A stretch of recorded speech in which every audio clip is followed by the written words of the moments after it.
Let's focus a little bit here once again on Bobby Miller, and we've done that. We've done that a good amount here already this offseason, or sorry, this spring training, because Bobby Miller is going to be one of those dudes that elicits a lot of conversation. He elicits a lot of what the hell are they going to do with this dude who hasn't didn't have himself a good follow-up season while dealing with injuries. Didn't have a good sophomore campaign in 2024. Had a shoulder thing, kind of lost his mechanics and all of that. So the question I have is, can Bobby Miller actually pitch his way to a spot in that stacked starting rotation with a good spring training? We're calling it Bobby Bounce Back. I know I had that tweet earlier with Jacob Brownstone or Brownson. Sorry, I got the name wrong. That's my bad, Jacob. But he does a great job covering Talking Dodgers, covering the Dodgers on Twitter. Do check him out.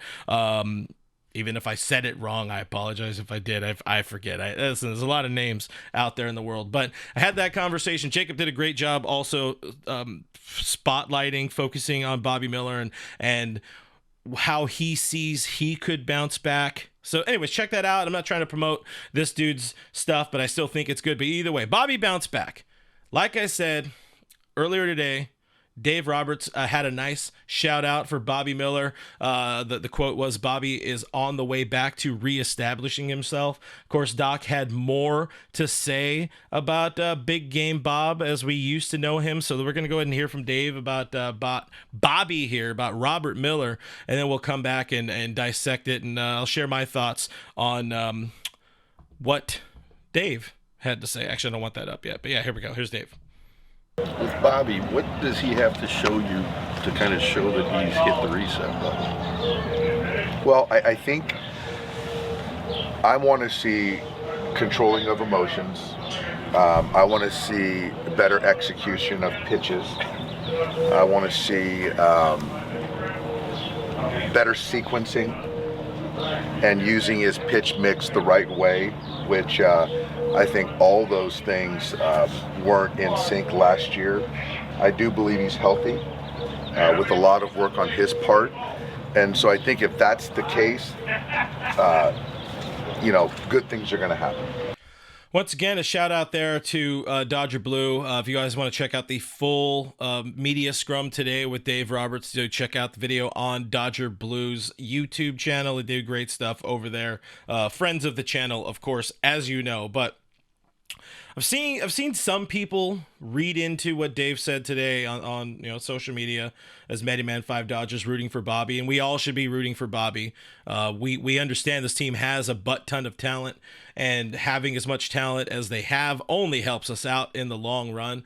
But I'm seeing people reading into Dave praising Bobby Miller, and yeah, some ways, in a lot of ways, he is. To me, he's also issuing a challenge. He said he wants to see him control the emotions, better execution of the pitches, better sequencing, use the pitch mix. That's a lot of stuff Dave threw at Bobby Miller right there. And all of us understanding here together that this isn't last year or 2 years ago, that edition of the starting rotation. This isn't Lance Lynn starting fucking games for the Dodgers in the postseason. This is a different animal now. Shohei will be healthy at some point. Roki's going to be in there, of course. Yamamoto, Glasnow, Blake effing Snell. They have a lot of talent. And we're not looking at a Bobby Miller that needed to start a game in the postseason for the team to have any sort of hopes of moving on in the National League Division Series and all of that kind of stuff. So again, I think Dave is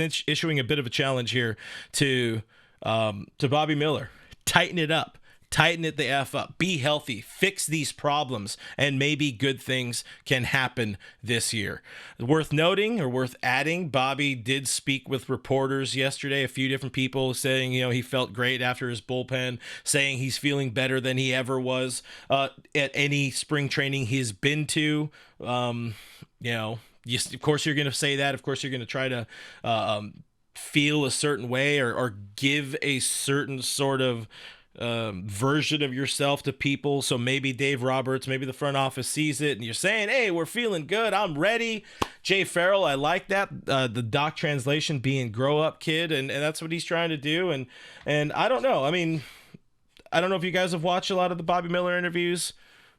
Seems the same, seems kind of stoic, seems a little timid, even if he's saying he's confident. And yeah, he's saying he has the confidence.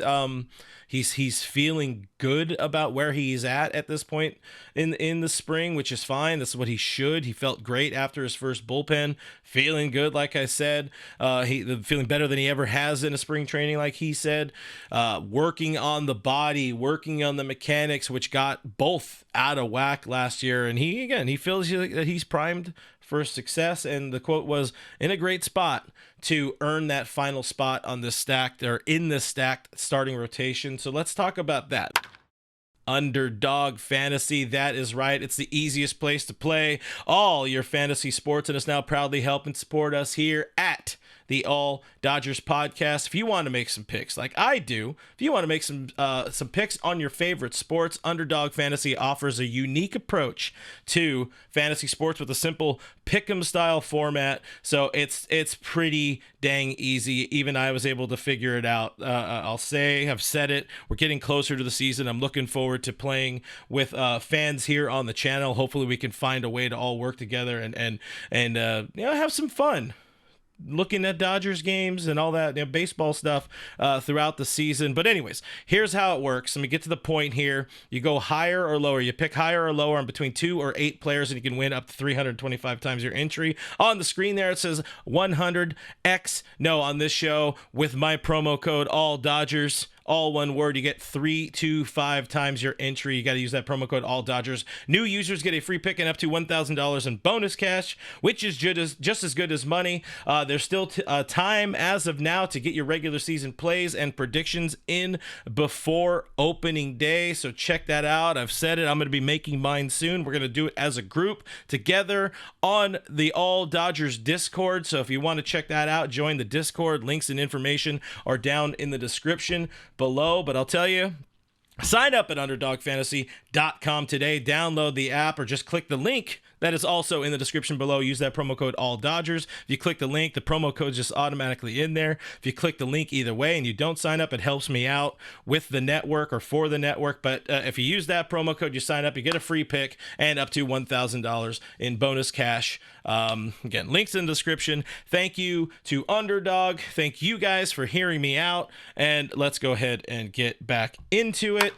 There's your question here. How can a big spring training change the plan for the team? Because I would say entering spring training, probably not really in the plans, not in the mix. It's one of those guys where you hope he works out and you kind of figure out where to piece him in. And that's a reality there. So to the question, how can a big spring training, or said a different way, can a big spring training change the plan for the team and Bobby Miller? Honestly, I don't think it can. Injuries can change the outlook for Bobby. He would need to both perform and have, the old Simpsons thing, 9 misfortunes. You guys know, softball episode. I don't need to get into that. Shout out to my boy, Eric Yulo. He would appreciate that. I say this again. I don't think a good spring training will help Bobby Miller find his way onto the roster. But I'll say this, meaning just out of spring training, like right out of spring training, I don't think that if he pitches well, but also everybody else is healthy, everybody else performs, he's not on that roster. That's my thinking of it. That's, I'm not saying that any particular Dodger person has told me this. Nobody in the know. This isn't sources. This is just me watching baseball and giving you an educated guess about how these things could work out. It's like, He's absolutely going to help this team out at some point in time this season. That much is for sure, whether he's good or bad in spring training. I just doubt that he makes the team well, let me rephrase this. I think he could and likely will be on the opening day roster, at least for Japan, just for coverage, just for length, because he'll probably be built up to 4 or 5 innings by that point. So it doesn't hurt to have him out there. Maybe he starts one of the exhibition games again, like he did last year in Korea. Maybe he starts against Hanwha. Maybe he starts against Kiwoom or whoever they're playing. That Kiwoom is whoever they're playing. But regardless of that point, he's probably going to make that opening day roster as a bulk arm. But I think by the time this team gets to Dodger Stadium and the rest of the regular season, the fact that he has options, the fact that the Dodgers really need to see what they have in Dustin May will seal Bobby Miller's trip to AAA. If any one of Glasnow, Snell, Yamamoto, Gonsolin, or Sasaki, if any of those dudes gets injured or they need to be held back for some reason, worth noting, we haven't seen Sasaki against big league hitters. We haven't seen we haven't seen Glasnow since August of last year. We haven't seen Gonsolin since pitching with an injured elbow in 2023. So there are definitely paths where he could make it on, but again, it's injuries. It's not if he pitches well that he would pitch his way into the picture, into the roster. But there are injuries.